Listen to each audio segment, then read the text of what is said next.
Hey guys, today I'm going to show you how you can easily use your Thule or Thule, however you want to say it, Xsporter racks with your back rack here. It's rather simple to do, simpler than I thought. The first thing, what you're going to want to do, you're going to want to buy your back rack. You're going to want to spec it to your truck. This particular truck is a 2014 GMC Sierra 1500 with the baby 5'5" box. And this here is the important part. This is the tonneau cover adapter bracket. Now, go on to Backrack's website, and you're first going to want to spec your truck like it has a tonneau cover, which mine actually ended up having. For my tonneau cover, in order to get one that looks like this style, what I entered in my my bed cover, which sits on top. It's a very very cheap cover, but it's a nice one. That one you're going to want to enter in Xtain Trifecta. Now, the thing of how this one would typically work is it would overhang by about that, and it would latch on underneath the bed rails there, and then now it would allow it to slide underneath here. Now, we're obviously not going to utilize that, but as you can see, we're utilizing it for these Thule racks. Now, I just flipped this guy around. That's why these end pieces are off. But you can see that it's a full back rack. It's a nice back rack. It's really solid, really nice. And what I ended up doing for this is I did have to buy some stuff from Home Depot. I bought some, I believe this is 13/16. 13/16, I believe it is, steel. Just the middle grade steel. It's not the kind that's super thick that you'll find at Home Depot, but it's the kind that's, but it's not the kind that's super thin. It's right in the middle. You want it to be the same thickness of this. I think it's that thickness that I said, but then again, I'm not sure. The best thing would be to do is to measure this. I don't know the exact thing, but anyways, what you're gonna want to do, you're gonna want to just get a sheet of this, just one sheet for like $10 or however. It wasn't that much. Did both sides, and you can see it leveled this up right here, and I just took some black spray paint and very crudely painted it just so it wouldn't rust. If you can find this in aluminum, good for you. I wasn't able to find it, unfortunately. But what you're going to want to do with this rack itself is you're going to want to, well, first of all, install the back rack like you normally would. Follow all their instructions, nothing special that you have to do. Oh, and a trick for this back rack, it's a little bit confusing. I had to call them and ask for clarification. But when you, forget about this guy for now, but when you go to mount, there's a little pinch point under here, and it has a weld nut, just like in that. Now that can be kind of confusing. I had to call them and get some clarification. What you're gonna wanna do, you're gonna wanna put the bolt in, and then there's a lock washer right there, a washer, then a nut. These are aftermarket because I stripped the ones out because I was being silly.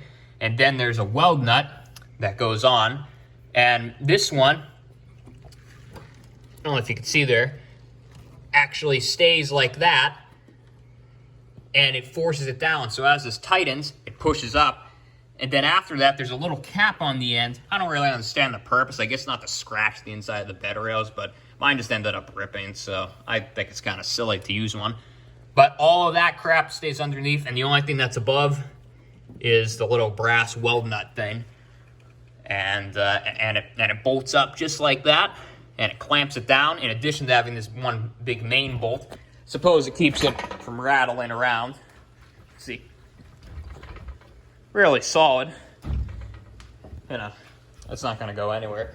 Now, what I did for these racks up here, as I interrupted myself in saying, is this was facing around backwards. So you see how there's not much over here, but a lot over there.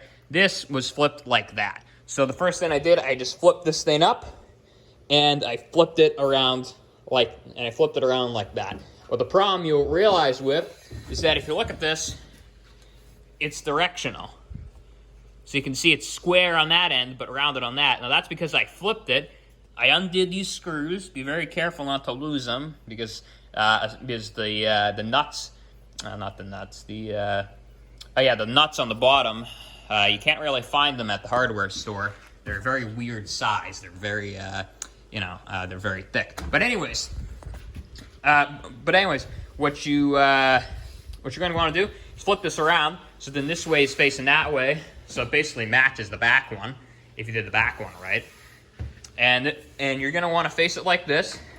And then, actually, you can see this one isn't tightened down right here, but it all works, you know, just like the original one did. And of course, you're going to want to slide those plates under, and then you can take these factory C-clamp looking guys that come with it, and that of course has, this isn't the manual for that, but that of course has the little brackets that go underneath, and it locks up. I would highly recommend not using the one over there like that has the stupid lock on it, because you're going to lose the key like I did. You're going to get frustrated and you're going to break things. So just use the basic ones like these that they give you in the kit. You're going to want to do that, and it just pinches it up just like that. Now, something you'll notice is a problem is that you can see these aren't tight right now, but if you look real closely, this isn't exactly sitting all the way up. It's not the straightest thing in the world. It's kind of curved in, and when you tighten if you were to tighten everything down, then let it go, this thing kind of sags in the middle, or at least it looks like it. Now, what you're going to want to do to fix this is you can, you know, is I suppose what you could do, which is what I'm going to try doing for the time being, you're going to want to take this, push it out all the way, clamp it down, do the same on the other side, and then also make sure that it's the same on both sides so your OCD doesn't go crazy. And then that way it'll keep this straight and hopefully keep this bar straight. Now, if that doesn't work, if you have some heavy loads, keep in mind you can only keep 400 pounds on these things right up here. That's what it claims combined. But I've had a couple people sit up here when they're driving down the back roads, and it didn't really seem to bend, knock on wood, and, well, plastic. And that's just what I recommend. Just be careful with that. You can get away with doing something like that. But if you really want a permanent solution, and if you're willing to drill into your bed rails, what you can do, you can pull it out like that, and then make sure that it's perfectly straight up and down. And then you can get a bolt made, just like a 3/16 bolt or something, and drill it right through that, right through the steel. Get a nice new drill bit. Just put a nut on there, then that way it'll keep it from flexing inwards. And then you get yourself a nice rack. And the best part, and the problem with that is that it's a little bit of a pain to remove. Obviously, you got a whole another bolt to remove. But the thing about this is for the most part completely removable. And remove all this. If you don't want to bother with this, you can take these little mounting things off, which I broke off, and you can unscrew this, lift it up, and if you want to put something really tall in here, like a go-kart or an ATV, you can do that. Now, I should mention, for a 2014 GMC Sierra 1500, I think it's the same for the 2500, 3500, they have the same layout, with a 5'5" bed. Don't know why the bed length matters, but the back rack frame is part number 15024, and that's the frame only.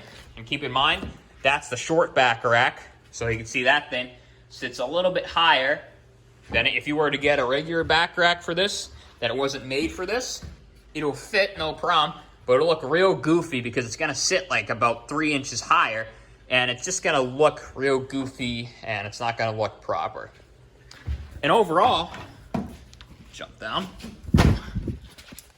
truck looks amazing with it. Looks professional, it looks neat. Gonna tidy up those wires over there. Next thing we're gonna do is, don't know if you can see it. Here it is. This is a little 12-inch light bar. I recommend, a 10-inch. Recommend this very much by 4-wheel drive King. That guy's gonna go right up here somewhere. In addition to those super bright lights up there, and it's gonna be wired into those with a relay. Then we're also gonna have some lights that shoot out like that. So then we're gonna have plenty of working light, and it's gonna be real nice. And we also get some back road lights too. We're gonna possibly put a light bar, get rid of that strobe light, relocate that if that's for construction, and we can put a big light bar up there. It'll shine over. I read online that people don't really have a lot of issues with it reflecting off of the hood, not the hood, off of the cab over there. But I think it'll look real good, make this truck look real nice. But yeah, that's just my plans of how to do this. I hope this video helps you, because I could most certainly not find any video on how to do this. And the best part about this is that you can remove these things if you decide to go off the bolt through route here, in addition to the clamp over here, just like it's done on the back, minus bolt through. You can take this out, take that one out, and you can go ahead and put your little, put your bed cover back in, and put a bunch of small boxes in there, or something like that, that doesn't stick up. But hope this video helped you guys. If it did, please like, share, subscribe, give me money, buy me a new truck, I don't know. Thanks, guys.